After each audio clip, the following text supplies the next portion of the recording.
Hace algo más de un año pasaba por aquí nuestra siguiente invitada porque nos presentaba este libro, Las aventuras de Roberto el Pirata. Hablamos de la castreña, bueno, castreña de adopción, Nina Pérez. Hola Nina, ¿qué tal? Buenas noches. Hola, buenas noches, buenas noches. Vuelven las aventuras de Roberto el Pirata, nuevas andanzas de Roberto el Pirata. Nuevas andanzas de Roberto el Pirata, sí. Bueno, yo te he bautizado de castreña, pero casi, porque llevas desde bien joven en Castro. 50 años llevo en Castro. Pues nada, antes de ayer. 50 años sí llevo en Castro, sí. Además, Castro es yo siempre digo que Castro es un municipio que acoge muy bien al de fuera, entonces ya castreña. Pues sí, yo me siento castreña, aunque no, vamos, he nacido en Basauri, pero yo me siento castreña porque además he participado en muchas cosas de Castro, como la creación de la Pasión Viviente, ahí estuve, pues un montón de cosas. Trabajabas además mucho con jóvenes. Sí, con jóvenes y niños, pues a través de la parroquia de Castro he estado poniendo en marcha campamentos y bueno, muchas actividades, sí. Sí. Decía lo de castreña porque Roberto el Pirata, esto lo hablamos cuando viniste a hablar del primer libro, Roberto el Pirata es un personaje castreño. Sí, es una leyenda castreña que bueno, que de hecho pues algún autor castreño como Javier Achavarría ese sí escribió una historia sobre Roberto que no la he querido leer para no influenciarme. ¿Pero ahora tampoco lo has hecho? No, la historia que escribió este hombre no la he leído, la leeré cuando termine con la saga, porque yo quiero que sea mi Roberto, y el Roberto que yo le cuento, que le he contado a mis niños de los campus, a los niños de los colegios, etcétera, etcétera. Y Castro es protagonista también, sobre todo en el primer libro, porque en el segundo ya estamos viajando por otros sitios. Se han ido de aventura. Ya nos han ido de aventura. Pero bueno, hay gente, mis personajes son importantes. Yo tengo a Laura de Laredo, que es un personaje fundamental en este segundo libro, sobre todo. En fin, San Vicente de la Barquera tiene mucho que ver también con otro personaje.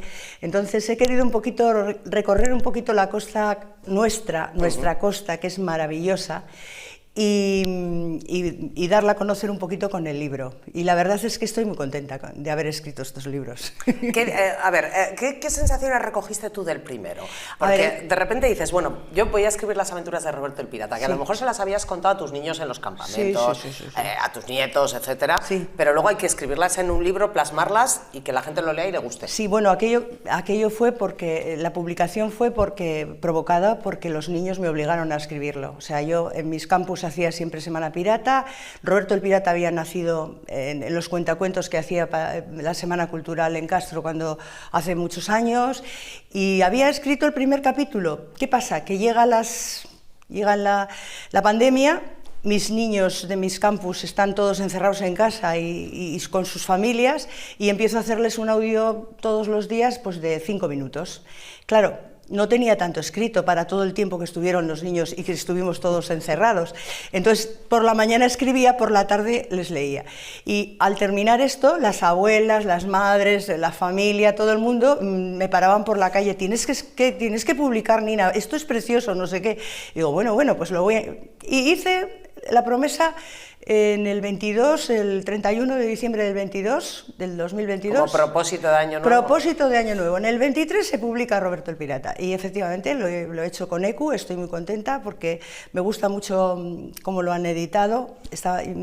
Los dibujos me encantan, que los hace Melissa, que es maravillosa. Bueno, sí, las ilustraciones son Las ilustraciones son absolutamente increíbles, porque cuando le mandé para que leyera el segundo, le dije... El manuscrito, le mandé ahí un manuscrito para que fuera pensando en las ilustraciones. Le dije, no sé si te vas a poder superar al primero, porque el primero me gusta mucho, pero el segundo está muy bien también.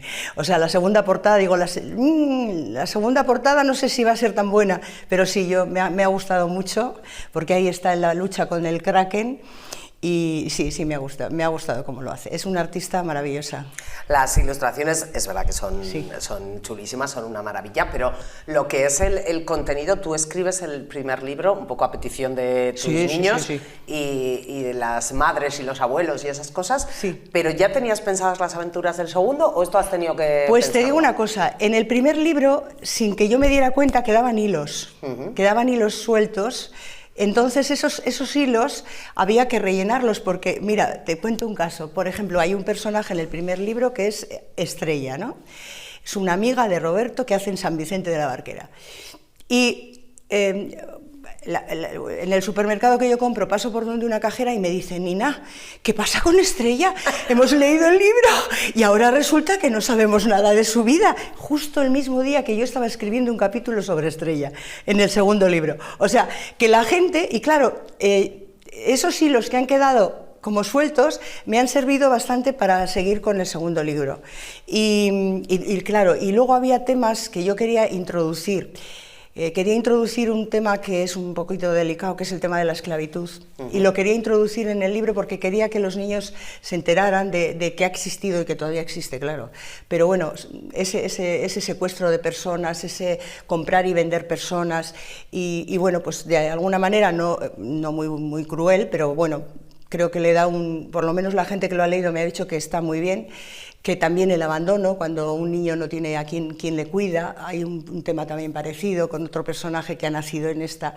Y luego pasa una cosa, y es que los personajes, a lo mejor un personaje que en el primer libro pues era secundario y casi no he hablado de él, luego en el segundo me ha pedido que tenía que salir y que contara su vida, y, ¿sabes? Entonces esto va creciendo. Yo cuando me siento a escribir no sé qué voy a escribir realmente, no lo sé. A veces cuando hago la meditación de repente se me viene una idea y sobre esa idea luego igual cuando me acuerdo me siento a escribir y la desarrollo, pero normalmente para mí me pasa que como me gusta tanto escribir... Voy a pedir que tengas cuidado con el micro, es verdad, es verdad. Que tenemos como mucha costumbre, pero... Es verdad. Pues fíjate, me pasa eso, que como me gusta tanto escribir y me lo paso también escribiendo, y yo lo escribo para que me guste a mí.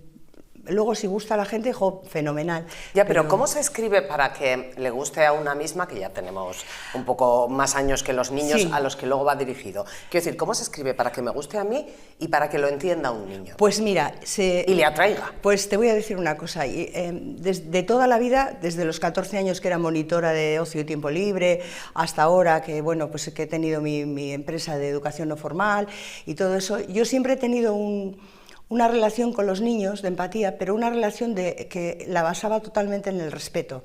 O sea, yo he hablado con un niño de 2 años como con una persona mayor. Es decir, para mí el respeto hacia los niños, el problema que yo veo ahora mismo en las relaciones entre adultos y jóvenes y niños es que se falta mucho al respeto. O sea, se falta mucho el respeto a los niños y a los jóvenes, y entonces los niños y los jóvenes también faltan al respeto. Y yo nunca he tenido problemas de ese tipo porque siempre he respetado a los niños, desde muy pequeñitos. O sea, yo sentía que esas personas hay que respetarlas y hay que tratarlas bien. Entonces, tampoco he perdido mi infancia. O sea, de hecho, mi profesora de literatura de COU me decía...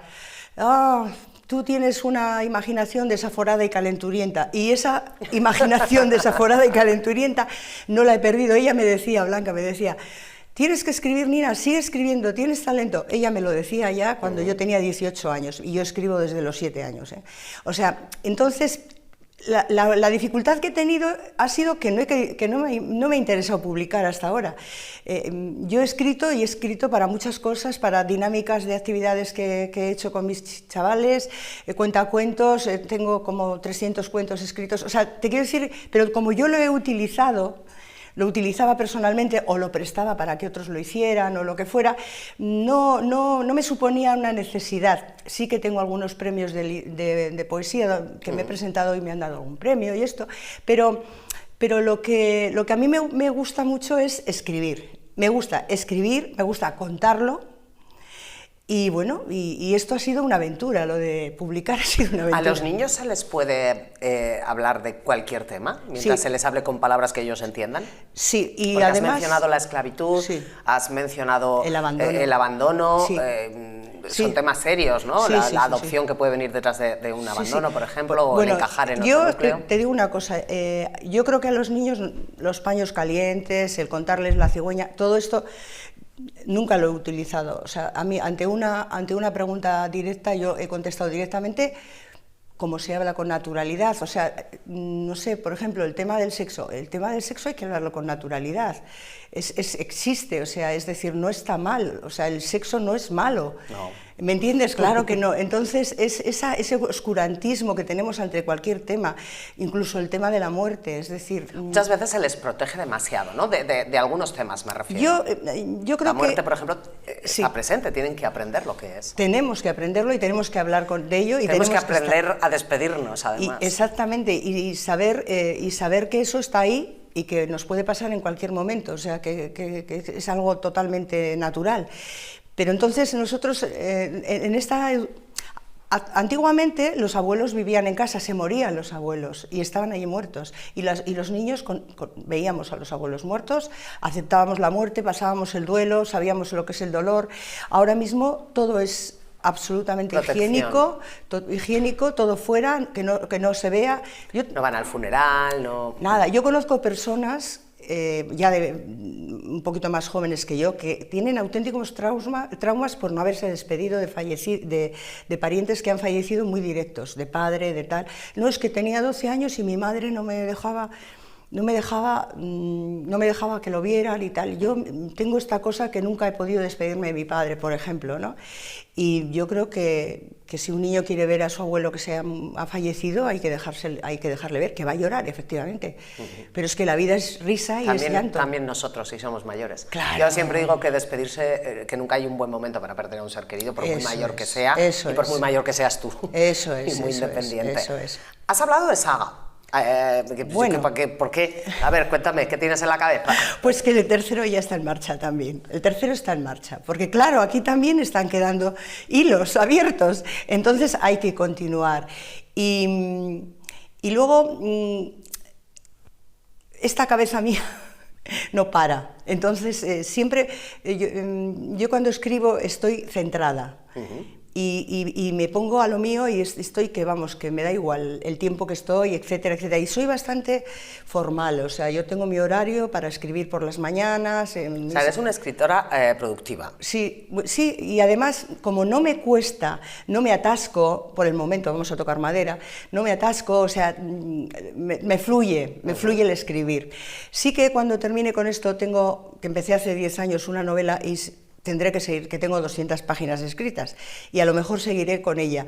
Pero esto lo quiero dejar bien redondito y bien terminadito y con el final que todo el mundo espera, que es que Roberto y Estrella se encuentren. Pero bueno, ya veremos. ¿Qué es qué idioma es esto? Bueno, hay un cántico. Sí. No me desveles todo, pero no. ¿Se puede saber el idioma? Sí. No reconozco nada. Esto no es castreño. No, es senegalés. Y bueno. Pues sí que ha viajado, Roberto. En el capítulo ese famoso que no se ha quedado en Laredo ni en Santoña. No. En ese capítulo que te he dicho, pues hay una circunstancia, hay un encuentro, hay una liberación. Bueno, ese capítulo a mí me gusta mucho porque, bueno, pues es el de la esclavitud. Y hay una fiesta después. En esa fiesta, mis piratas cantan su canción de la vida pirata es la vida mejor, y esta gente canta esa canción, que es la canción de un pescador, que trata sobre un pescador. Y entonces hay un código Q, que si lo pones hay un pequeño dibujo animado, con uno que va en un barquito y tal, bueno, que es muy gracioso y es muy divertido. Y se oye la canción cantada por niños. Está muy bien.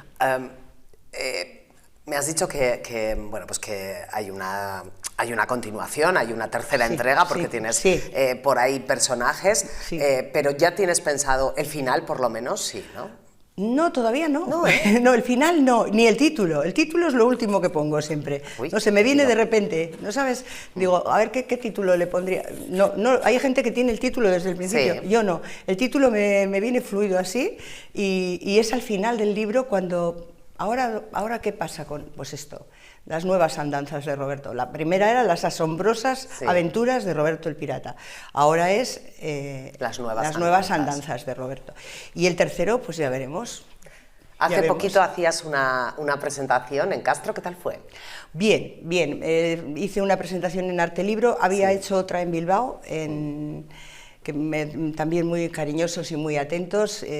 Arte Libro ya siempre voy, también donde Chus, bueno, en la librería Cotolino tengo que darles las gracias porque se han comportado fenomenal. Los colegios, O sea, tengo que agradecer profundamente el trato que me han dado. He estado en todos los colegios de Castro, presentando el libro, contándoles, haciendo... ¿Y qué dicen los niños cuando les presentas el libro?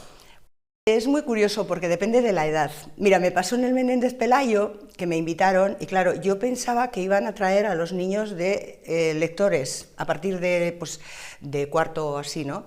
Y me pusieron hasta los de 2 años. Y como hacía un cuentacuentos con un resumen del primer capítulo en el primer libro, claro, tuve que adaptar mucho lo que yo tenía preparado para ellos. No obstante... Es que de 2 años, pero que se queden quietos ya es muy difícil. No obstante, estaban así. O sea, todos. Yo les estaba viendo y digo, madre mía, esta magia que se ha formado aquí entre los niños y yo es increíble, o sea, el verles así. Entonces, te quiero decir que a mí me llena mucho la relación con los niños, yo recibo mucho cariño. O sea, voy por la calle y me dan un abrazo, o sea, me conocen.